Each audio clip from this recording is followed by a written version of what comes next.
মনে পড়ছে সেই দিনটার কথা। ১৯৭২ সালের ৬ ফেব্রুয়ারি, রবিবার। কলকাতার ব্রিগেড ভেসে গিয়েছিল জনজোয়ারে। সদ্য স্বাধীন রাষ্ট্র বাংলাদেশ, তার উজ্জ্বলতম মুখ বঙ্গবন্ধু শেখ মুজিবুর রহমান আর আমাদের প্রধানমন্ত্রী ইন্দিরা গান্ধী মঞ্চে উঠতেই জনতার উল্লাস ফেটে পড়ল সারা ময়দান জুড়ে। তখনও কলকাতায় টেলিভিশন আসেনি। বেতারবাহিত হয়ে সেই উল্লাস পৌঁছে গেল দুই বাংলার মানুষের ঘরে ঘরে। এতেও কম বলা হলো। দুই বাংলা কেন, সমগ্র ভারতবর্ষ এবং বিদেশি টেলিভিশন সাংবাদিকদের উপস্থিতিতে এই ঐতিহাসিক দৃশ্যের সাক্ষী হয়েছেন গোটা বিশ্বের মানুষ। একদিক থেকে সেটা ছিল এই শহরে বাংলাদেশের বিজয় উৎসব, এক নবজাতক রাষ্ট্রের সঙ্গে নববন্ধন আর মৈত্রীর উৎসব। ব্রিগেডের সেই সভায় কি বলেছিলেন ইন্দিরা গান্ধী? ইন্দিরার গলায় ছিল সৌজন্যের সুর, আর বঙ্গবন্ধু মুজিবের গলায় কৃতজ্ঞতার ধ্বনি। ইন্দিরা বললেন, ভারত বাংলাদেশের জন্য এমন কিছু করেনি যে কারণে বিশেষ বাহবা পেতে পারে। ভারত শুধু তার কর্তব্য করেছে মাত্র। আমাদের দেশ স্বাধীনতা ও গণতন্ত্রে বিশ্বাসী বলেই এই মুক্তিযুদ্ধে আমরা বাংলাদেশের পাশে থাকতে চেয়েছি। আর বঙ্গবন্ধু বললেন, ভারত বাংলাদেশের এই মৈত্রী সমগ্র এশিয়ায় এক নবযুগের সূচনা করবে। কিন্তু যে কথাটা বলতে মুজিব একটুও ভুল করেননি, তা হল বাংলাদেশের মুক্তিযুদ্ধের ইতিহাসে এই কলকাতা শহরেরই কলকাতা বেতারের অবদান তারা কোনোদিন ভুলবেন না।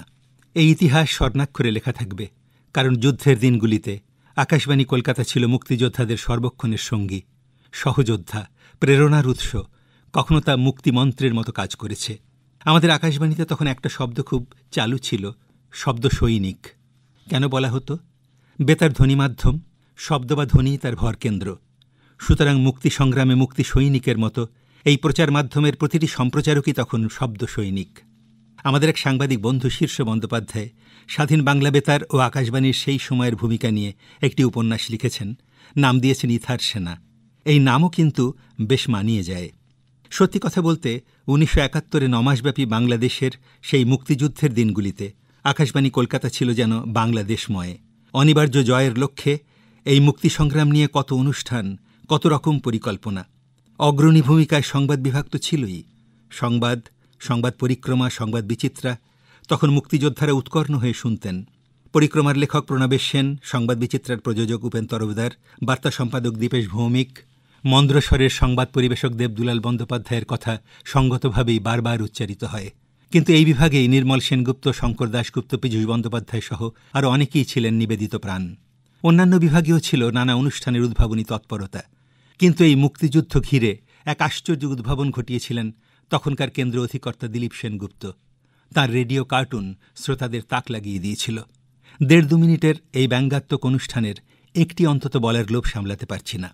একদিন সকালে স্থানীয় সংবাদের পর নির্ধারিত রবীন্দ্রসঙ্গীত পরিবেশনের ফাঁকে ঘোষকের ঘোষণায় বলা হলো, আকাশবাণী কলকাতা, রেডিও কার্টুন। এরপর প্রায় ৪৫ সেকেন্ড নীরবতা। তারপরে এই কার্টুনটির সমাপ্তি ঘোষণায় বলা হলো, ভারতের প্রধানমন্ত্রী ইন্দিরা গান্ধীর পাক সরকারের কাছে কৈফিয়ত তলবের জবাবে রাওয়ালপিন্ডি থেকে এই নৈশব্দটুকু রেকর্ড করে আনা হয়েছে। নীরবতা দিয়েই ইয়াহিয়া সরকারের নীরবতার বিরুদ্ধে প্রতিবাদ জানানো হয়েছিল সেই দিন রেডিও কার্টুনে। অনেকেরই মনে আছে, আকাশবাণী থেকেই প্রথম ধ্বনিত হয়েছিল অংশুমান রায়ের কণ্ঠে সেই গান, একটি মুজিবরের থেকে লক্ষ মুজিবর। গৌরীপ্রসন্নর এই গান সৃষ্টিরও গল্প আছে। সেদিনের সেই যুদ্ধের উত্তেজনার দিনে আকাশবাণীর সঙ্গে বাংলাদেশের শিল্পী সাহিত্যিকদের মৈত্রীর বন্ধনও তৈরি হয়েছিল।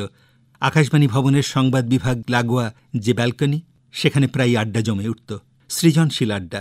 কত নতুন অনুষ্ঠানের ভাবনা, কত বড় বড় মাপের মানুষ সেদিন এসেছেন আকাশবাণী স্টুডিওতে বাংলাদেশের মুক্তি কামনার বার্তা দিতে। অন্নদাশঙ্কর রায়, শম্ভু মিত্র, মহেন্দ্রগুপ্ত, তারাশঙ্কর বন্দ্যোপাধ্যায়, আবু সঈদ আইয়ুব, হীরেন মুখোপাধ্যায়, শঙ্খ ঘোষ। মনে পড়ছে ১৯৭১-এর ১৬ই ডিসেম্বর বাংলাদেশের বিজয় দিবসে প্রণবেশ সেন পরিক্রমায় লিখলেন, আমি স্বাধীনতা, গণতন্ত্রের সংগ্রামী, আমি এ যুগের শান্তিকামী বিশ্ব মানবতার এক ক্ষুদ্র অংশ। আমার সঙ্গে তাই বিরোধ নেই পশ্চিম পাকিস্তানের কোটি কোটি মানুষের, যারা আমারই মতো স্বপ্ন দেখে স্বাধীনতার, গণতন্ত্রের। কাজেই আজ যুদ্ধবিরতি, কিন্তু সেই সঙ্গে আর এক লড়াইয়ের সূত্রপাত। এই লড়াইয়েও আমি তুমি একই কাতারে দাঁড়িয়ে লড়ব সমৃদ্ধির জন্য, শান্তির জন্য, লড়ব আমার ভারতের জন্য, লড়ব তোমার সোনার বাংলার জন্য। সেই বাংলাদেশ মুক্তিযোদ্ধাদের কেউ কেউ এবারেও এসেছেন কলকাতায় ইস্টার্ন কমান্ড আয়োজিত বিজয়োৎসবে। যেমন শিহরণ লাগছে, তেমনি ভালোও লাগছে।